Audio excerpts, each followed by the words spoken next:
people are so uncomfortable talking about anything that's related to bodily functions. And period, literally, is a dirty word. People are talking about their stomach ache, their headache, everything, but period, like no one talks about it. You just don't think of it. It's perhaps something your gran and your mother is going through, or your aunties. But it's far removed from your day to day. It's sort of the stuff of nightmares, really. We have nightmares about this. I mean, can you believe it? Like, I didn't. I just never. It wasn't even on my radar.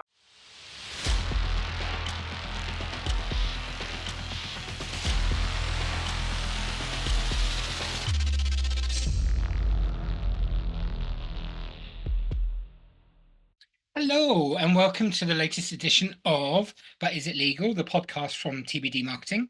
I'm your host, I'm always your host, Simon Marshall, and the founder of TBD Marketing. Today, I'm joined by the brilliant Silvia van den Bruel. Silvia is the Marketing and BD Director at Hausfeld. And Silvia, maybe you can say hello and then introduce yourself. Tell us a bit about your day job. What do you do? Yes. Hi, Simon. Thanks for inviting me. You've already mentioned my title, so Marketing and BD Director at Hausfeld.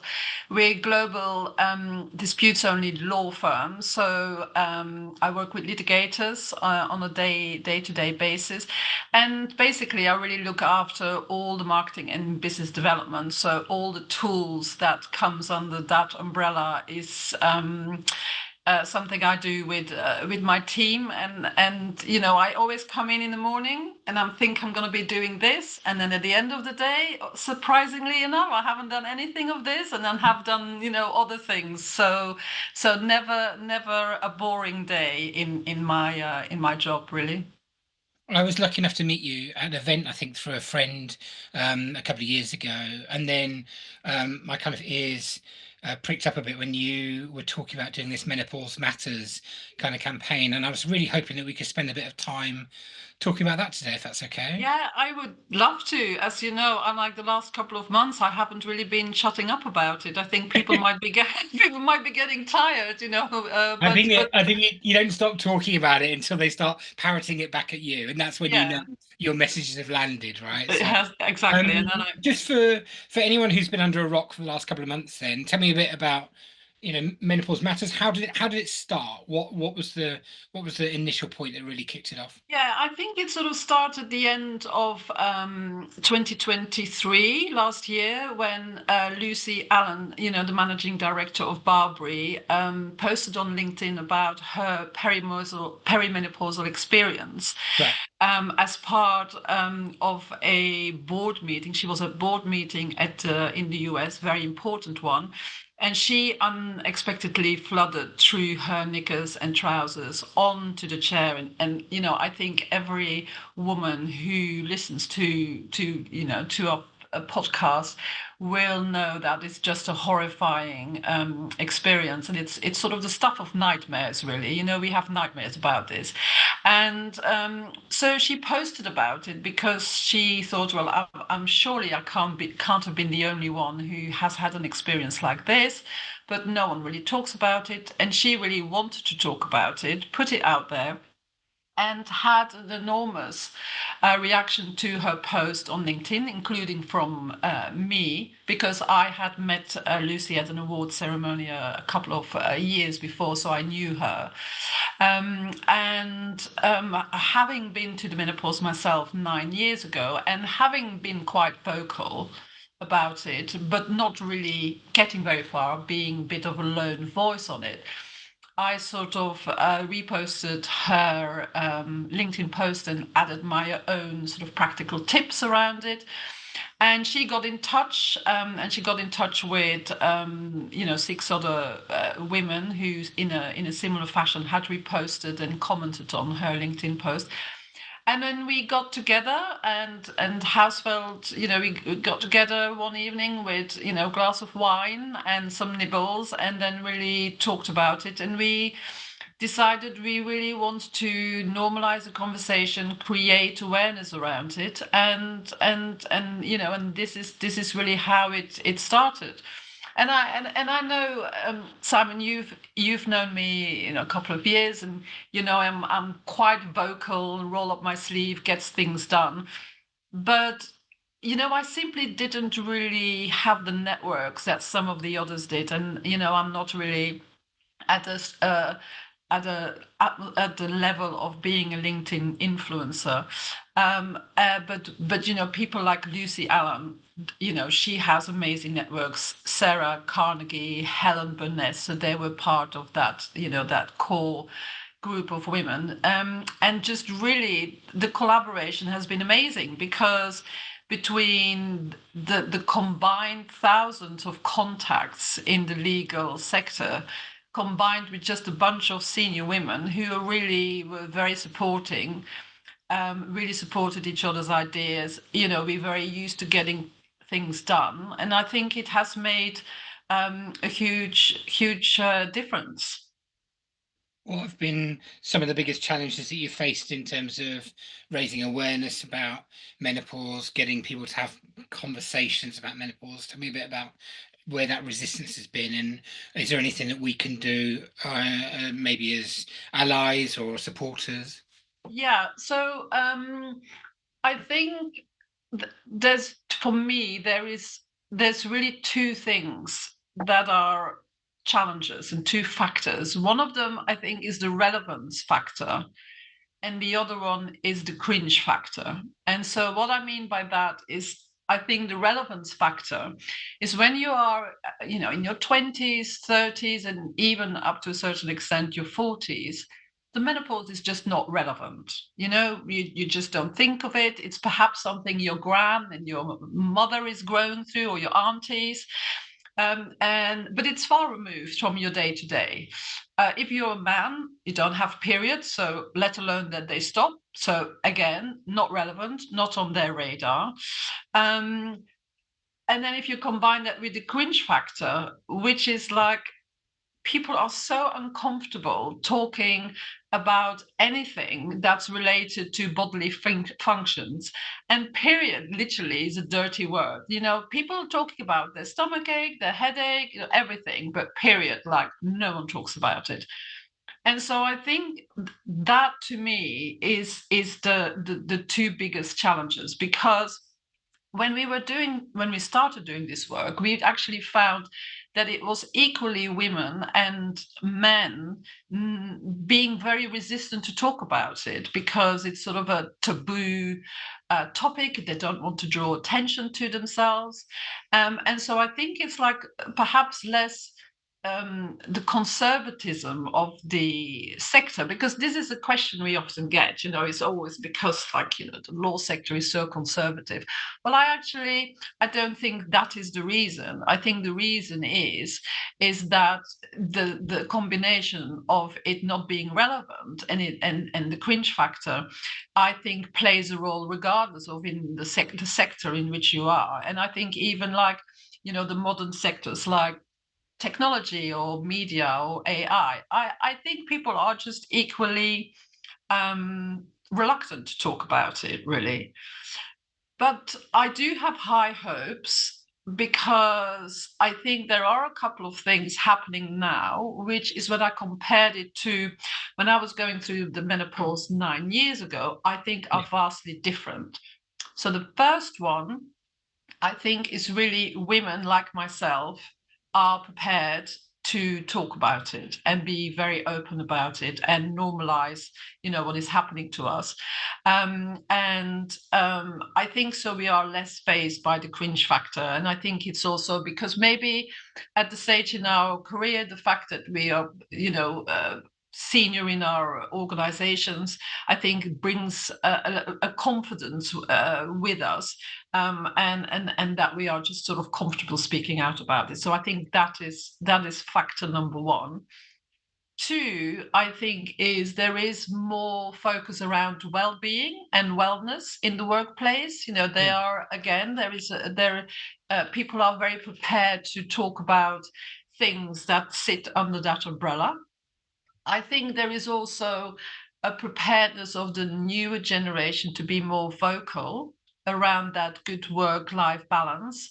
And they're also more confident to talk about things that are sitting under that wellness and that well-being umbrella, and they pull employers up on it, really. I think challenging taboos is, yeah, it's something that comes naturally to Yeah. people maybe of Generation Z, and maybe even just the kind of younger millennials, as it were, I Yeah, suppose. Yeah. and funnily enough, also sort of as a byproduct of the conversations we've been having around menopause, I've had like younger women coming up and they say, well, actually, we should more talk about periods, like let alone the menopause. Like we should talk about it much earlier on, about the fact that women have periods and they might get negatively affected by that time in the month when some of them have debilitating stomach cramps, for example, Yeah. and can't move for one day a month. So I think, so to loop back to your question about the challenges, I think it's, if we can make it relevant and if we can reduce the cringe, I think the challenges are going to become easier to talk about it.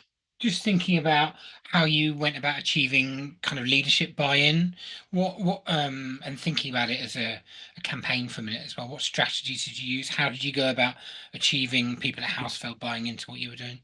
Yeah. So I've been quite lucky in the sense that I have a very proactive DEI partner here at Hausfeld, Lucy Pert, and she's very open. She's very direct, so you can have a really good conversation with her. And so I discussed the fact that I think menopause is really something that we should focus on, because obviously, and you see it in a lot of other law firms at the moment. There's always been quite a focus on diversity angle and the male female ethnic minorities, the way we recruit into law firms. So there has always been a lot of attention around that. I think that is now shifting a little bit with awareness around neurodiversity and maybe disability. But menopause is just like, really, like it's just a poor relation within the DEI umbrella. So I convinced her that that we really should be doing something about it, and I think there will always be perhaps people in the firm that might be a bit skeptical and might just they might not see it as a really big topic, to that that there's other topics that are a bit more important to focus on. But we now know that the workforce, the female workforce between 45 and 55 years old, are the biggest growing and the fastest growing section in the UK workforce, and these are the people that really are being impacted by menopause.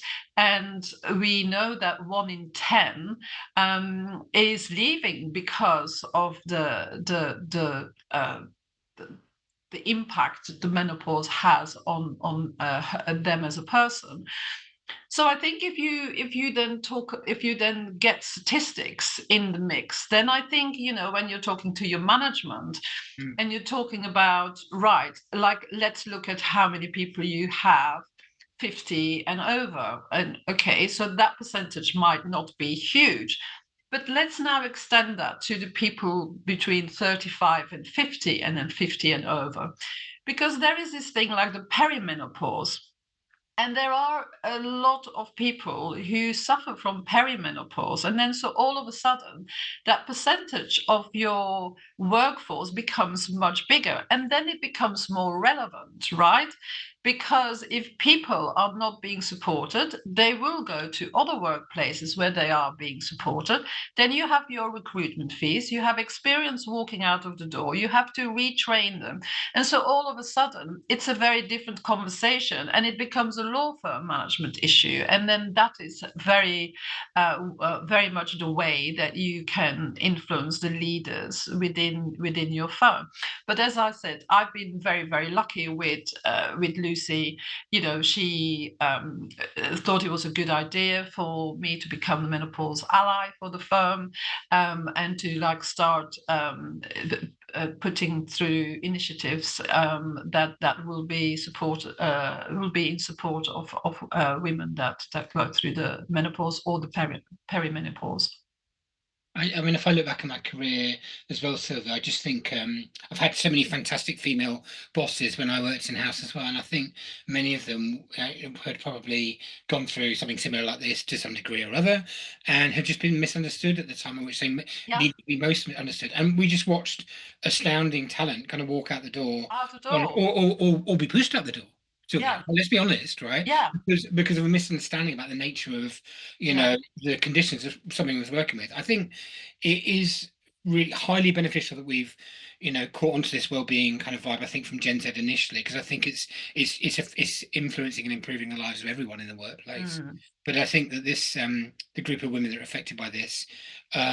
Savvy firms are really picking up on, well, if we look after women of a certain age, we're going to get highly talented individuals who are very loyal to us as well. Yeah, and also it's just really funny, I would probably say up till about 5 years ago, maybe just before COVID hit, I think there was probably a thought amongst management, and I don't think it's just the legal sector, but more widely, that they're just focusing on the cost, the lower cost, hiring younger people.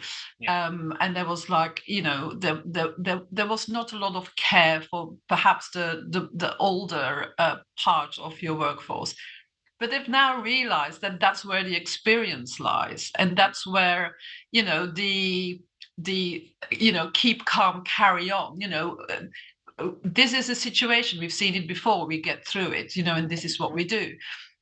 So I think there is now been that realization that actually a very effective workforce is probably a combination of the more cost-effective junior part of your workforce, but also with your very experienced part of the workforce that can help manage, the lesser experienced part of your workforce. And so I think now that realization is that we need people.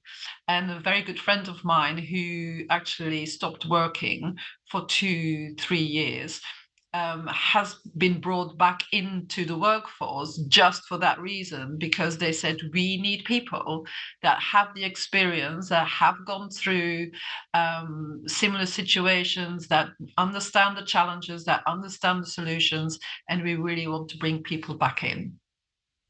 Has the campaign led to anything that you'd point to as a kind of concrete set of outcomes? Maybe changes to policy at a firm level, maybe influencing things at an industry level. What would you say to those people who would like to go and do something internally, but would like to show something material to their leadership teams? Yeah, so we're very, very small, right? We just really have like 8 women who do this in their personal capacity, just before. I mean, I'm talking to you in the middle of the day, but I will not be having a lunchtime later on, because I'm talking to you in the middle of the day. So we still have this very personal. We do this in a personal capacity. And obviously we're not really set up to look at and measure the outcome.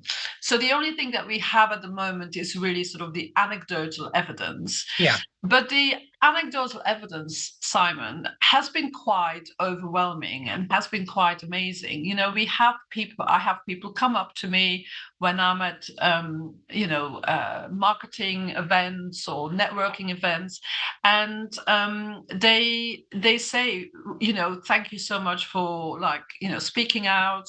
You help create an awareness. It makes it easy for us to have a conversation. One of them told us, so we have our guides, and I have that. I came prepared, so I have it here with me printed off. Will you pop a copy of a link to that when we issue the video for the podcast? Yeah, I can do that for you. And so there is a policy. There's a template that people can use if they want to bring in a menopause policy. So it helps them to have a conversation around it. There's practical tips in there, and people have come up to me and they said, I am actually talking to management and I'm using the template as a starting point.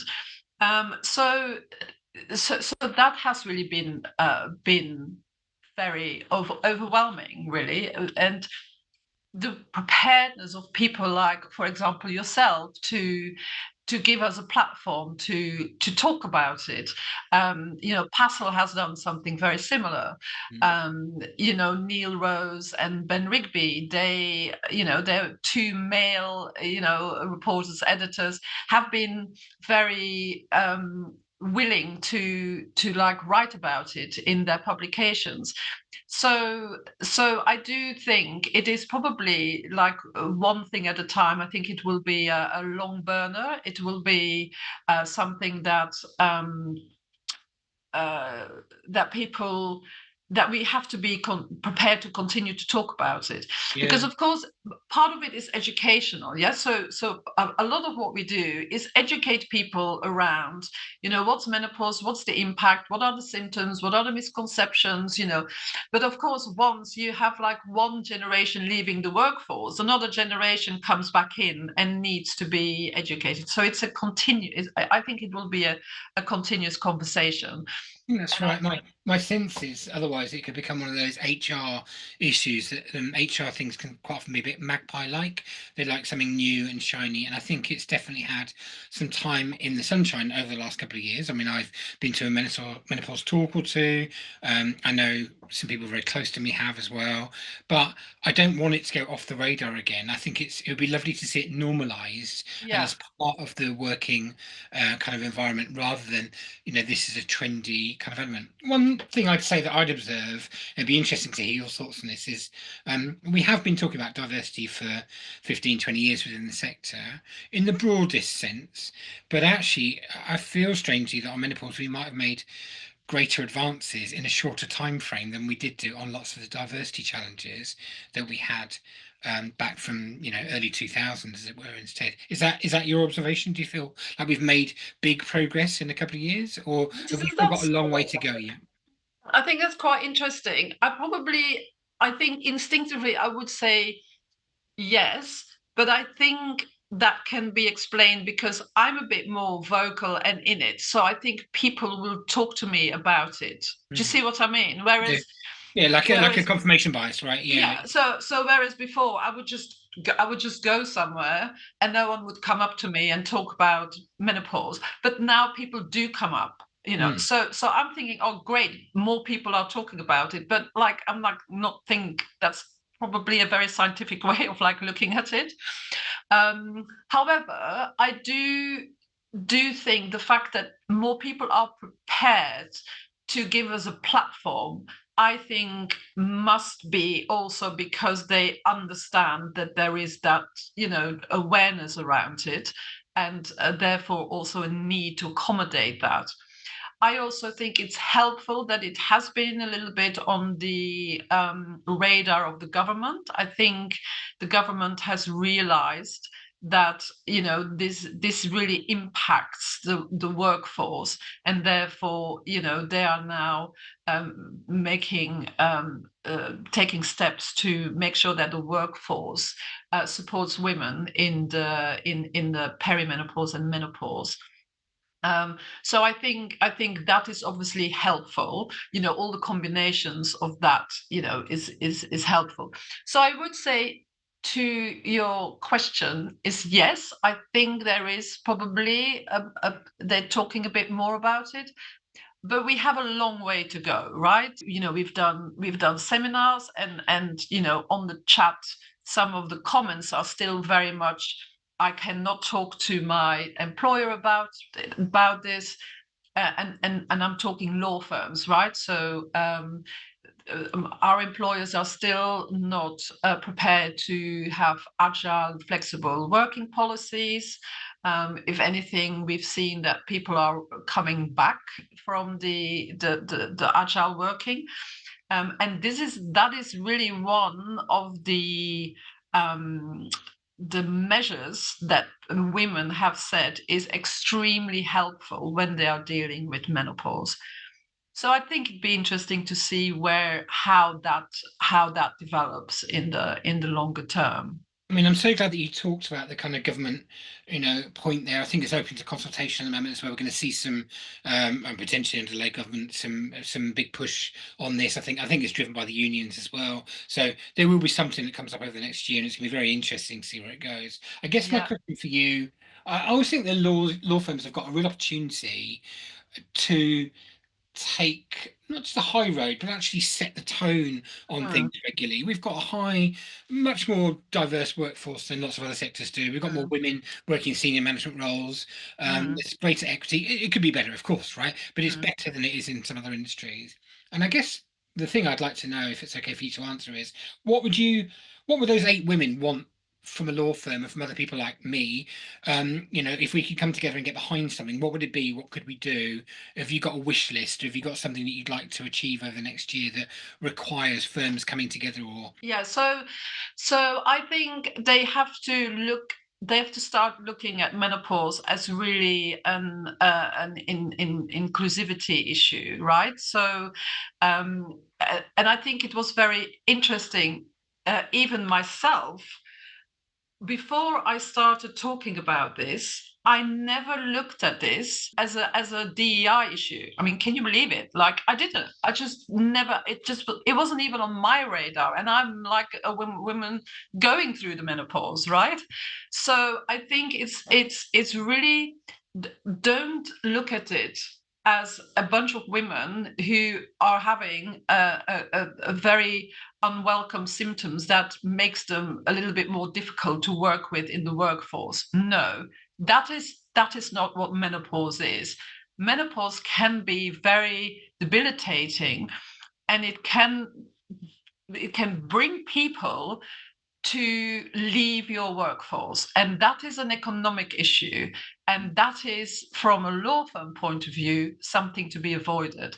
But from a DEI point of view, if you look at, to your point that you were just saying, you've got law firms have a good female male balance. Yeah, 45% of lawyers on a non-partner level, 45 to 50%.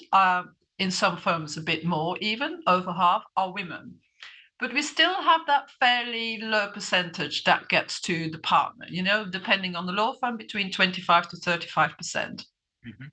If you then add on the impact of menopause on that, then that really is an issue of inclusivity. Yeah, so it really needs to be looked at law firm as an economic and a DEI, not a problem, I wouldn't say problem, but challenge? Yeah. topic. So that's one thing. So then they need to normalize the conversation about it, and they can easily do, a lot of firms have DEI partners, they have DEI groups, and it would be great if they start incorporating menopause as a topic that deserves their attention to talk about it and normalize the conversation. Then I think they should probably look at a menopause policy.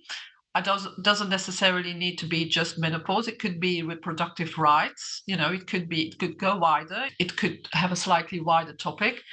And I think if they do these three things, then that's already a big step forward. On a Just thinking, I'm mindful of your time as well, because you're a busy woman today, right? But just thinking about on a personal level, what have you learned through this journey? And I'm thinking both the 9 years ago, the personal element, that journey, but also the last couple of years where you found your voice on this topic and you've been vocal and advocating for change in this area. I think the power of community and the power of collaboration is Mm. quite incredible. So there was like 8 women that came together, hatched a plan, continued to raise awareness, remove some of the awkwardness around menopause. And I'm just astounded by the power that collaboration gives us. And I think once and these are 8 women. We have no vested interest. There is like no politics between us. There's no what's in it for me. That the things that you have in a typical workplace. These are all things that come into play. But once you drop all of that, I think it's just amazing what you can achieve. So I think that is a big takeaway for me on a personal level. And I just wish we could do more of it, because if we could do this on a day to day in the way we work together, I think we would achieve so much more. It's a lovely takeaway, I think, for anyone listening today, isn't it? Just about that collaboration and that, removing the ego from the situation as well. Okay, final question then. Do you think that the approach you've taken over the last couple of years has been made easier or more difficult by being somebody who works in the legal profession?